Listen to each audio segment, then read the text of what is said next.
Manchester United was smart to use Zone 14 in attack and clever in the build-up. In Zone A, West Ham pressed with 4 players, but Man United centre-backs were patient in waiting for the movements of the wingers and midfielders in Zone B, because when these players dropped back behind West Ham's midfielders, the opponents had to stay in their line to cover the passing lines to the players in Zone B. Therefore, Mainoo received with space. Another way Man United overcame the pressure was when they overloaded the right side to play with Martinez. He took the ball forward while the midfielders tried to find positional superiority like Bruno Fernandes. As they advanced through the central channels, the wingers were usually on a 1v1 situation. The times West Ham waited in their half and covered the passing lines to the midfielders, it was important Hojlund's movements, since he dropped back between the lines. He played forward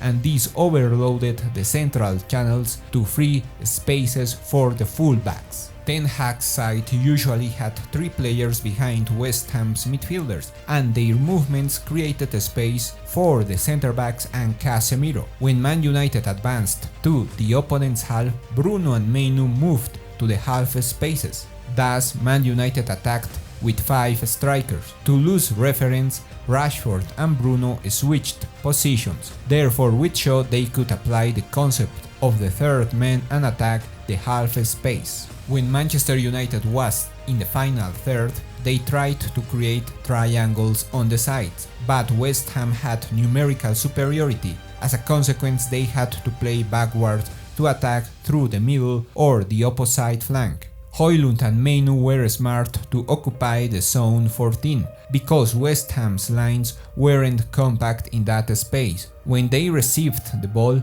they attracted the opponents to free and play with Garnacho. Also, when the strikers were in West Ham's box, the midfielders ran to Zone 14 to have space to shoot.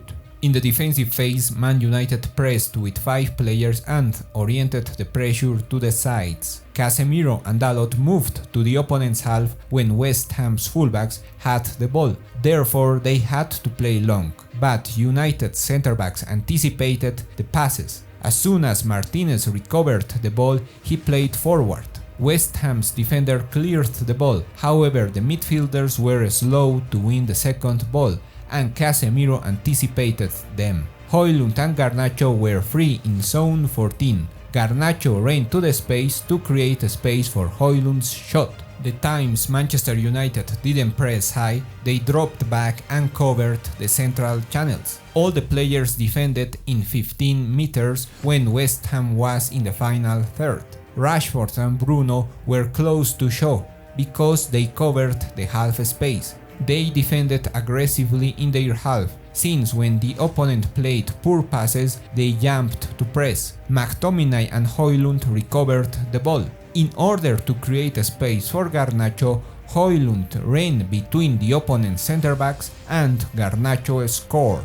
If you enjoyed the video, leave a like and share your thoughts about the game. Thanks for watching. This video is brought to you by Play by Metrica Sports, the fundamental tool for every coach and analyst. Create and manage all your video analysis in one platform.